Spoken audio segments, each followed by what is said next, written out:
오늘 정치마스터 강희용 한양대 교수, 박정화 전 청와대 대변인 두 분 모셨습니다. 어서 오세요. 안녕하세요. 여당부터 여쭤보겠습니다. 윤 총장, 윤 전 총장이죠. 저 지지율 수직 상승 어떻게 평가하십니까? 뭐 여당 내에서도 여러 가지 평가의 길이가 좀 다른 것 같은데요. 예. 일단 뭐 지지율이 같은 조사에서 예. 지난달에 비해서 한 10여 프로 올랐다라고 했을 때 여러 가지 이제 중증적인 요인이 있었을 거라고 생각이 듭니다. 일단은 본인이 그동안 의심받았던 정치 행보를 본격화했다는 점, 그 사의를 했다고 하는 점이고요. 그 다음에 두 번째는 LH 사건으로 인해 가지고 사실상 민심이 좀 이반된 상황에서 하나의 대안으로서 이제 본격적인 출마를 어떤 시도함으로써 그 부분에 대한 어떤 기대치가 일시에 모여졌다는 점이고요. 그 다음에 최근에 이제 어쨌건 서울시장 후보의 안철수, 오세훈 후보가 이제 경합을 그리고 단일화를 이제 추진하는 과정에서 기존 후보들이 좀 정리된 상황들. 그러다 보니까 기존 후보들을 지지했던 대선 후보 지지율이 일시적으로 모였던 것 같고 여러 가지 측면에서 봤을 때는 좀 일시적인 현상이다라고 볼 수 있는 측면이 상당히 많다 이렇게 보여지고요. 그걸 여쭤보려고 그랬는데요. 네. 그러니까 그 분석 중에 엇갈리는 부분은 잠깐 반짝이다 아니면 자체 동력이 있다. 이 두 가지 평가는 좀 엇갈리는 것 같은데 어떻게 보세요? 그런 분석에도 불구하고요. 예. 제 개인적인 생각은 상당한 기간 동안은 이제 상수로서 역할을 할 것 같다는 부분입니다. 그리고 첫 번째 뭐냐면 야권의 현재 어떤 그 대선 후보가 변변한 후보들이 없다는 거죠. 그게 제일 큰 부분이라고 생각이 들고요. 뭐 홍준표 후보나 뭐 원희룡, 뭐 유승민 후보들을 이제 거론하기도 하지만 실제로 어떤 기대치를 모을 수 있는 정도 수준은 아니라고 보여지고요. 그다음 두 번째는 윤석열 총장이 지난 어떤 소위 뭐 말하는 추영 갈등, 즉 추미애 장관에 대한 일종의 항명을 하던 시절이 있었는데 그 시절에 있어서 국민의힘과 상당한 수준의 교감과 소통을 해왔다는 점이죠. 그러니까 같은 행보를 두고 일종의 검찰개혁 저지라고 하는 공통의 어떤 목표를 가지고 윤석열 총장과 국민의힘이 상당 기간 소통해온 어떤 경험이 축적되어 있다는 점이죠. 그래서 즉 뭐냐면 과거의 반기문 고검과 다르게 일정하게 제1야당의 필요와 맞아떨어지는 부분이 있기 때문에 그 부분에 있어서 일정하게 좀 갈 상황이 이제 보여진다 이렇게 보여집니다. 예. 분석에 동의하십니까? 뭐 동의하는 부분도 있고 그렇지 않은 부분이 있고 일단은 그 지금 현재 있는 윤석열 현상은 제가 보면은 뭐 말씀하신 것처럼 뭐 국민의힘과 소통이 돼서 뭐 이런 게 아니라 이제 1년 딱 남았잖아요. 지금까지 이제 4년 동안 해왔던 문재인 정부에 대한 일반 국민들의 이제 감정이 글로 표출이 된 거 아닌가라는 생각이 듭니다. 그러니까 국민의힘이 주장했던 그동안의 주장과 그 부분은 어떻습니까? 윤석열 저는 뭐 그게 소통의 결과가 아니라 그렇게 주장하는 그렇게 평가하고 있는 국민들의 목소리를 양쪽 세력들이 대변해 와서 같은 목소리가 나왔던 거지 뭐 소통을 했다 뭐 이렇게 평가할 일은 아니라고 보여지고요.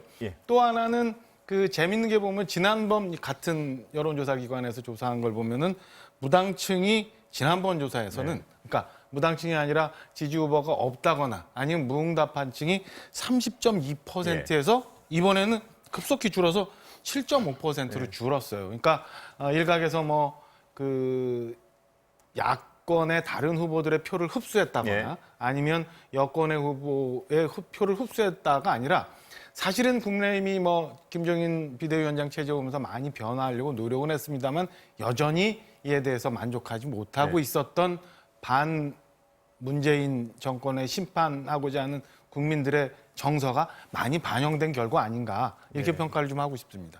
그런데 이제 그 부분에서 아까 여권에 여쭤봤던 거랑 똑같은 건데요. 지속 가능합니까? 아니면 반짝입니까? 저는 가능성 측면에서. 일단은 그 여러 고비들이 있을 텐데 이게 야권은 서울시장 보궐선거가 굉장히 그 중요한 의미를 가질 수 있어요. 이게 단순히 누구로 단일화될 것인가 아니면 그 단일화된 후보가 이길 건가 질 건가 이에 따라서 이후에 사실은 야권발 약간의 소규모 개편이 불가피한 상황에서 누가 헤게모니를 쥐느냐 이런 거거든요. 저는 지금 그 아까 말씀드린 윤 총장에 대한 국민들의 기대가 어느 정도 있기 때문에 강 교수 말씀하신 대로 이건 일정 기간 소폭의 조정은 있지만 상당 기간 좀 가지 않을까라고 예상을 좀 하고 있습니다. 그 반짝하고 끝날 것이다. 이런 분석을 하는 특히 여권분들의 분석은 예로 비교하는 분이 반기문 전 사무총장을 많이 그렇게 비교하는 다릅니까? 비슷합니까? 저는 일단은 다르면 뭐가 다릅니까? 뭐 한 두 가지 정도 우선은 예. 그 반기문 총장이 들어와서 이제 그 정치를 국내 정치를 했을 때하고 상황이 지금하고 좀 다르지 않나. 예. 일단은 그 아까 말씀드린 것처럼 4년 지난 현 문재인 정권에 대한 국민들의 어떤 평가가 일정 부분이 계속 지속될 가능성이 있기 때문에 예. 그때랑은 조금 다르다. 두 번째는 우리가 보통 다 과거에서 배운다고 하잖아요. 그리고 윤석열 총장도 앞으로 어떤 사람들에 의해서 조언을 받게 될지 주변에 어떻게 포진이 될지 봐야 되겠습니다만 반기문 총장 때의 사례를 봤기 때문에 똑같이 그렇게 가지는 않을 거다. 뭐 이런 점에서 저는 그때와 지금하고 같이 비교하는 거는 좀 무리가 있지 않나 싶은 생각이 똑같이 가지는 않을 것이다. 이 부분이 들리는데요. 똑같이 거기서 뭐가 실패의 원인이었다고 보세요? 지난 반기문 총장. 반기문 총장의 경우는. 일단은 그때 당시는 그 상대가 분명치 않았었던 것 같아요. 상대라고 제가 표현하면 좀 애매하지만 당시는 여권이 갈라지면서 반기문 총장에 대한 기대가 올라갔었는데 그때 당시 얘기했던 그 소위 말하는 시대 상황, 뭐 국민적인 여론 내지는 바램과 반기문 총장이 갖고 있었던 이미지가 어느 정도 매치됐느냐, 이런 부분에 약간의 차이가 좀 있을 수 있다고 보여지고요. 지금 현재 있는 것처럼 과거에는 이게 갈라진 정당, 그러니까 그때 당시 자유한국당과 뭐 바른정당인가요? 이렇게 갈라졌던 것에서 지금은 사실은 뭐 제3지대 얘기 나오고 있습니다만 이게 오히려 어쩌면 통합에 더 무게가 가는 상황으로 흘러가고 있기 때문에. 그러면 좀 이따가 드리려고 했는데 그 말씀하셨으니까 지금 윤 총장은 국민의힘의 주자는 아니죠? 지금 그럼요, 당연하죠. 아니죠? 그러면 앞으로 국민의힘의 주자가 될 가능성이 많습니까? 어떻게 보세요? 저는 아까 말씀드린 것처럼 이번 그 서울시장 보궐선거 결과에 야권 단일 후보로 누가 되느냐, 그리고 그 결과에 따라서 최종적인 승패가 어떻게 되느냐에 따라서 저는 변화가 많을 것 같아요. 구체화해가지고 지금 지지율 오세훈 후보가 만약 단일 후보가 돼서 이기면 윤 총장에게는 어떻습니까? 저는 윤 총장한테는 누가 되든 간에 큰 영향은 미쳐지지 않을 거라고 보여집니다. 왜냐하면 전 그 개편이라는 게 아까 말씀드린 개편이라는 게 분열의 개편이라기보다는 통합의 개편을 전제로 하고 있기 때문에 저는 어떤 후보가 되느냐에 따라서 정계 개편의 헤게모니를 어느 측에서 갖느냐는 중요합니다만은 윤석열 총장이 선택하는 데는 큰 별 영향이 없을지 않나. 야권이 서울시장 선거에서 지면 어떻게 됩니까? 윤 총장. 지면은 지더라도 저는 윤 총장에 대한 기대감이 오히려 더 커지지 않을까라는 생각을 합니다. 그렇게 되면 물론 저도 뭐 속해 있습니다만은 국민의힘의 존재 가치 내지는 국민의힘이 그 야권 재편에 있어서의 헤게모니에 굉장한 그 힘이 빠지는 동력이 빠지는 그런 현상은 있는데 오히려 윤석열 총장에 대한 국민들의 기대감이나 이런 것들은 지금보다도 뭐 공고해질 수 있다라고. 그러면 윤석열 총장으로서는 이번 재보궐선거는 큰 변수가 아니네. 본인의 어떤 정치적 입지로 봐서는 그렇지 않지요. 그러니까 그 누가 단일 후보로 되느냐는 별 크게 의미가 없을 수 있지만 재보궐선거에서 야권이 승리하느냐 아니면 실패하느냐는 본인이 향후 이전 그 뭐 사실상 정치에 들어왔으니까 그 정치 길을 가는데 이 뭐 여러 가지 난관을 극복해 나가는데 의미는 좀 있지 않나. 어느 게 더 유리합니까? 윤 총장 측면에서 보면 야권이 이기는 게 더 유리합니까? 아까 지는 것도 더 어떤 정치적 그러니까 공고에 그 뭐라고 해야 할까요? 밀집도는 질 경우 밀집도는 공고해질 수 있습니다만은 시장의 범위는 야권이 이기는 게 당연히 윤 총장한테도 유리할 거라고 보여집니다. 왜냐하면 제가 다시 또 KSO와의 여론조사 얘기하는데 지난번 여론조사에서 야권 후보에 대한 지지도를 합쳐봤더니 한 24% 정도 돼요. 근데 이번에 윤석열 총장이 들어오면서 전체 야권 후보들이 한 43%. 차이가 커졌단 말씀이시죠? 시장이 커지는 상황이기 때문에 저는 이번 서울시장 선거를 이기고 그거에 따라서 그 힘을 받아가는 게 윤석열 총장이 향후 만약에 정치를 계속하고 대권에 도전을 한다면 네. 더 도움이 될 거다고 평가합니다. 국민의힘이 만약 이번에 지고요. 지면 윤석열 총장의 제3지대 같은데 흡수될 가능성도 배제할 수 없는 거라는 분석도 있던데 동의하십니까? 그 분석이? 전혀 배제할 수 없다고 네. 보여집니다. 그러니까 예. 아까 말씀드린 보궐선거 이후의 야권 개편이라는 걸 좀 전에 말씀하신 그런 걸 전제로 하는 거니까요. 예. 자, 저 분석 중에 가장 뭐 마음에 안 드는 구석이 있습니까? 혹시 그 보시기에? 분석은 현재로서 뭐 자유롭게 할 수 있는 부분이라고 생각이 들고요. 사실 정치 분석이라는 게 상당히 어렵지 않습니까? 어떻게 바뀔지 모르고 정치가 생명이라는 말이 생물이라는 말이 있듯이 어디로 튈지 모르기 때문에 상당히 어렵습니다. 그러나 우리 사회가 지켜야 될 그 원칙과 상식이라는 게 존재한다고 봅니다. 저는 소위 정치 검사 윤석열의 등장이 우리 사회에 던지는 의미가 무엇일까? 과거 30년 전이죠. 1992년을 마지막으로 해서 우리 사회의 정치 군인의 시대를 마감을 시켰습니다. 그러면서 30년이 흘렀는데 다시 정치 군인은 없지만 이제 정치 검사가 나타나가지고 대선 지지율을 1등을 하고 2등을 하고 이런 상황이 과연 그동안에 우리가 민주주의를 읽어왔던 30년 동안 읽어왔던 시절과 경제 성장을 이만큼 이뤄왔는데 우리 사회에 던지는 의미가 상당히 크다고 보여집니다. 저는 한마디로 비극이라고 생각합니다. 지금 우리가 단순하게 윤석열 총장의 지지율만 갖고 얘기를 하지만 윤석열 총장이 걸어왔던 궤적들 속에서 실제로 그의 손에 의해서 망가졌던 검찰 조직, 그의 손에 의해서 망가졌던 소위 원칙과 상식이라고 하는 것이 과연 우리는 누구에게 책임을 물을 수 있겠냐라고 하는 것입니다. 본인의 그 책임을 모면하기 위해서 가령 모면하기 위해서 정치권에 발을 들이고 정치권에서 자기가 힘을 키워서 무엇인가를 한다고 하면 우리 사회는 이 부분에 대해서 대우각성을 해야 되는 부분이에요. 단지 여야 진보 보수의 문제가 아니라는 거죠. 그래서 우리 사회에 던지는 질문이 크다. 그런 점이고요. 이런 과정에서 저는 아까 이제 국민의힘과 관계를 애써 이제 외면하시고자 했는데 실제로 조국 전 장관 청문회 인사청문회 마지막 시간대에 그 부인을 기소를 하고 그 기소를 결정된 내용을 국민의힘 법사위원장이나 국민의힘 법사위원들이 알고 계속 추궁을 합니다. 자, 이런 내통을 뭐라고 설명할 겁니까? 내통을. 그러한 과정들이 상당히 많다는 거죠. 자, 그러니까 이미 교수님 말씀은 야당과는 어떤 거의 정서적 한 몸일 뿐만 아니라 실질적으로도 어떤 그렇죠. 그거는 뭐 저희가 부인할 수 없는 거죠. 그리고 또 한 가지는 중요한 것은 뭐냐면 과거 뭐 고건 반기문 같은 경우에 좀 다르게 이분은 본인이 검찰의 중앙지검장 재직 시절에 우리나라 1, 2위를 다투는 보수 언론의 회장들을 만납니다. 단순하게 뭐 편집국장을 만난 게 아니에요. 보도국장을 만난 게 아닙니다. 조선일보의 사주를 만나고 중앙일보의 사주를 만났습니다. 그 자체가 상당히 위험한 행동이죠. 그래서 이미 추미애 전 장관께서 이 부분에 대해서 정치적 중립성 위반을 이제 이유로 징계 사유를 했었고 징계 사유에 대해서는 뭐 여러 가지 있습니다만 특히 한동훈 검사가 소위 채널A와 검언 유착을 했다는 의혹이 있지 않습니까?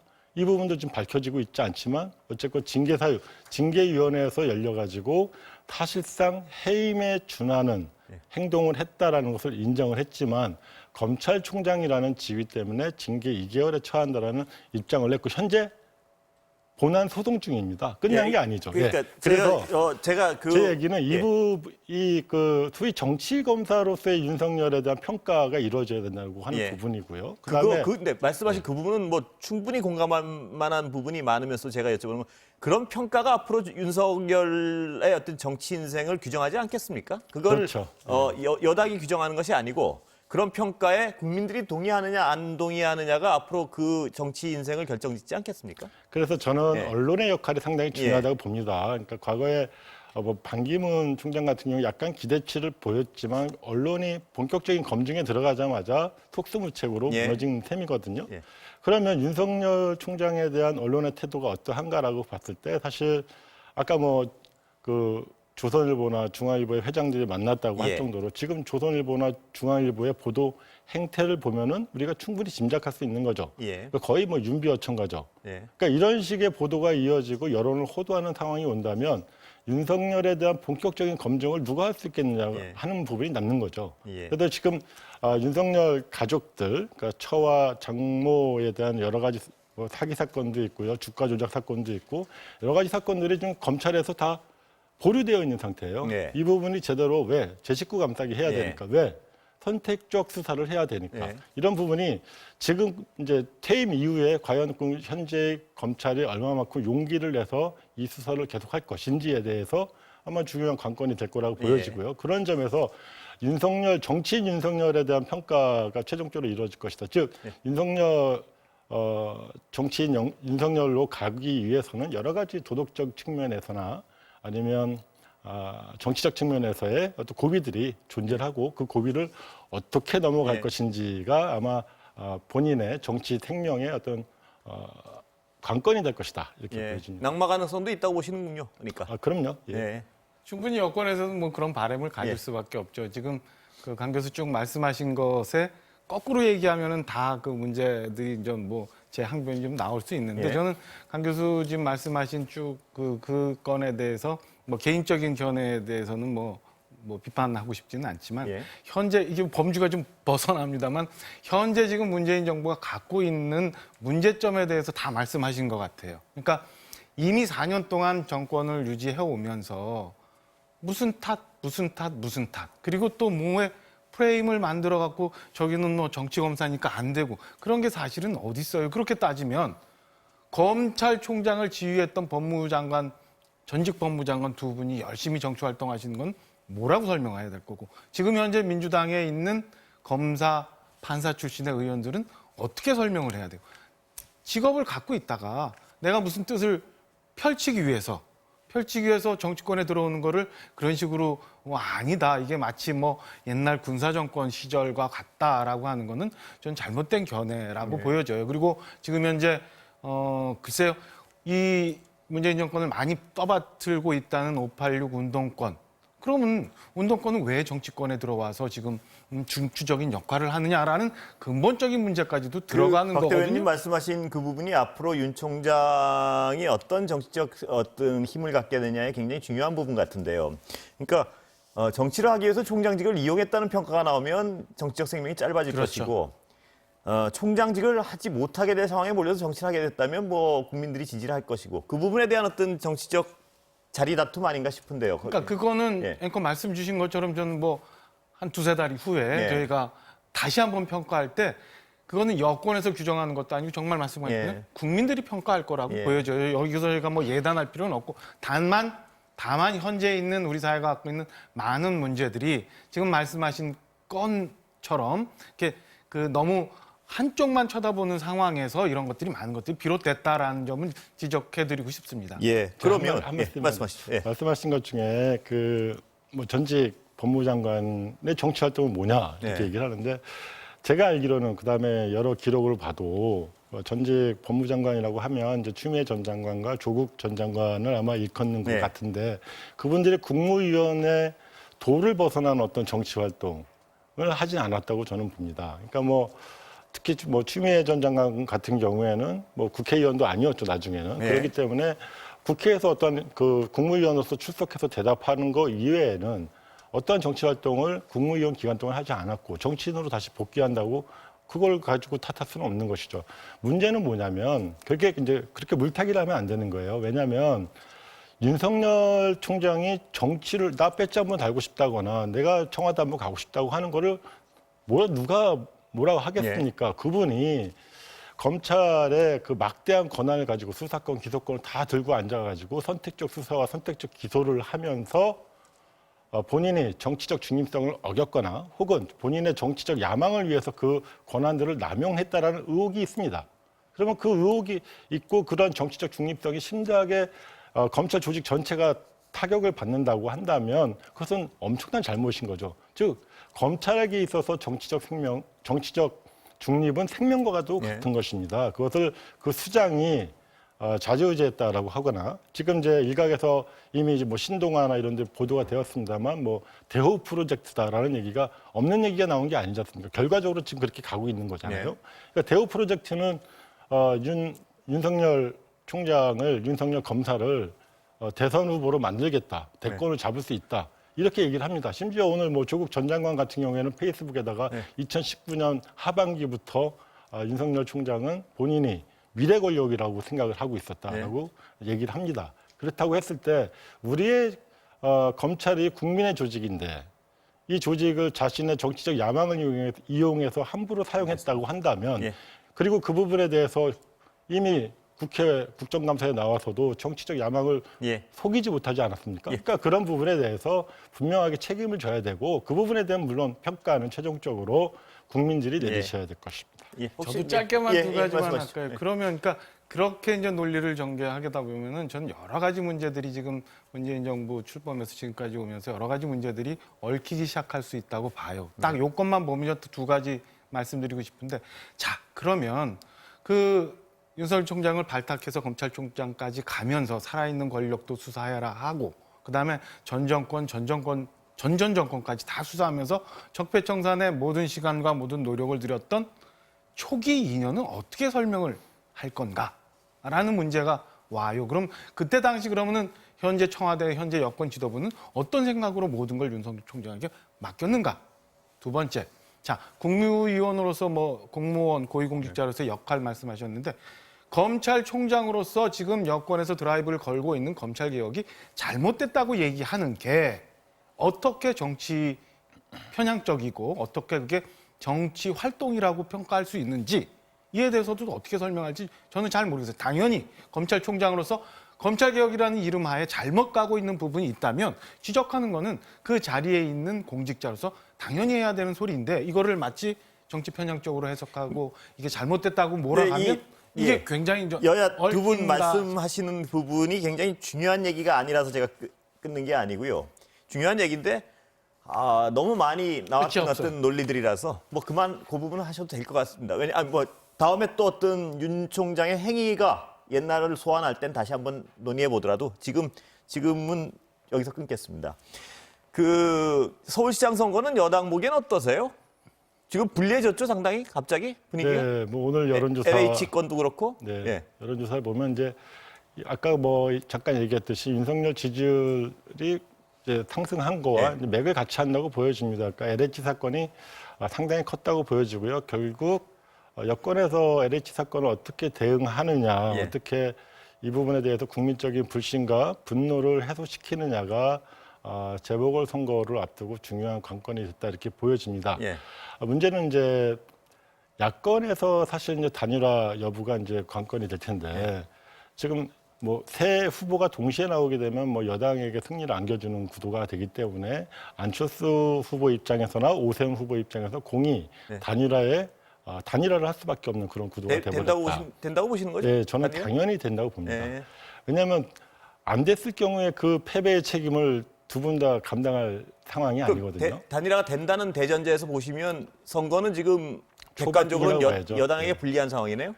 아주 초박빙이라고 보여지는데요. 초박빙이요. 지금은 약간의 일시적인 이슈 반영이 있기 때문에 그 부분에 대해서 그렇습니다만 최종적으로 단일화 과정 자체가 좀 우리의 통상의 예상을 좀 벗어나지 않을까 싶습니다. 그러니까 지금 뭐 여론조사에 있어서 적합도 조사냐, 경쟁력 조사냐, 아니면 기호 2번이냐 4번이냐의 문제가 아니라 나중에는 이런 상태의 지지율이 유지된다 보면 오세훈 후보나 안철수 후보나 공이 약간의 착시 현상을 일으킬 수 있습니다. 그러니까 안 될 수 있다는 부분이 있는 거죠. 그런 점에서 두 후보 중에 한 명이 일종의 결단의 문제로 이게 전환될 수도 있다라고 보여집니다. 그러니까 결단의 문제로 전환된다는 말씀은 정상적인 단일화 절차가 그렇죠. 불가능해질 수도 있다 이 말씀이시죠? 단일화 경선 절차가 좀 복잡한 내용이 돼버리는 거죠. 그러니까 안철수 후보가 오늘 후보 측에서도 오늘 얘기했지만 우리가 자기도 받기 어려운 걸 왜 우리한테 강요하냐 이런 식으로 당신들이 4번 받을 수 있냐 이 얘기 말씀이시죠? 그렇죠. 그런 점으로 가게 되면서 지지부진할 수 있지만 오히려 이런 과정들이 안철수 후보 즉 대선 꿈을 아직 뭐 놓았다라고 볼 수 없는 안철수 후보 측에서는 결단의 어떤 소재로 삼을 수 있는 상황이 올 수도 있다. 결단이라 하면 양보를 말씀하십니까? 그렇죠. 양보를 할 수도 있는. 그렇죠. 그러면서 사실상 범야권의 대선 후보, 즉 재보궐 선거에서 서울시장의 승리에 기여한 양보를 하고 범야권에 바로 왜냐하면 시기적으로 다수파의 전망은 아니신 것 같습니다. 지금 교수님 말씀하신.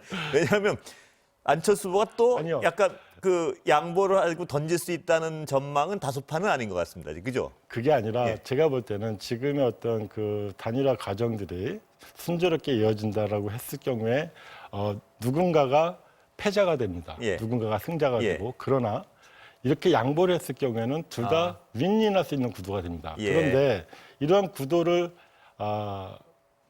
재미있는 것은 예. 윤석열의 갑작스러운 등장, 예. 뭐 지지율 1위로의 등장 이것이 상당히 강제하고 있다고 보여지거든요.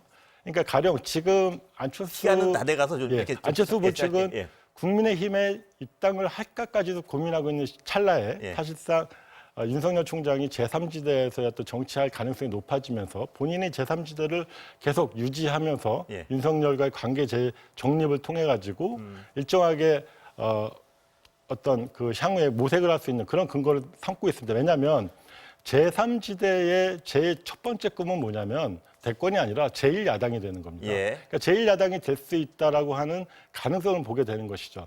과거에 그것을 알겠습니다. 새정치 연합에서 새정치민주연합을 통해 갖고 제1야당을 해봤습니다만 예. 실패했죠. 예. 그러나 이제 이번에 다르다라고 보고 있는 것입니다. 예. 강 교수님 지금 말씀이 굉장히 신선한 요새 잘 안 나오는 분석이고 신선한 전망인데요. 어떻게 일단 뭐 굉장히 지금 예. 말씀하신 게 여러 가지 뭐 말씀하셨는데 사실은 지금 야권이 처해 있는 상황이 굉장히 복잡하기 예. 때문에 그것을 설명 주신 거라고 보여지고요. 저희가 그래프에서 본 것처럼 전제는 분명한 것 같아요. 예. 그러니까 그 단일화가 이루어지면은 혹여 박빙의 승리라도 기대할 수 있지만 단일화가 안 된다면은 예. 뭐 이거는 그냥 그 결과 보나 마나 하는 선거가 될 거다. 다만 지금 현재 약간 단일화가 되면은 뭐 여러 가지 정황상 상황 여건이 뭐 유리할 수 있다고 야권에서는 해석할 예. 수 있지만 지금 현재 갖고 있는 보궐선거라는 특징을 감안하면 예.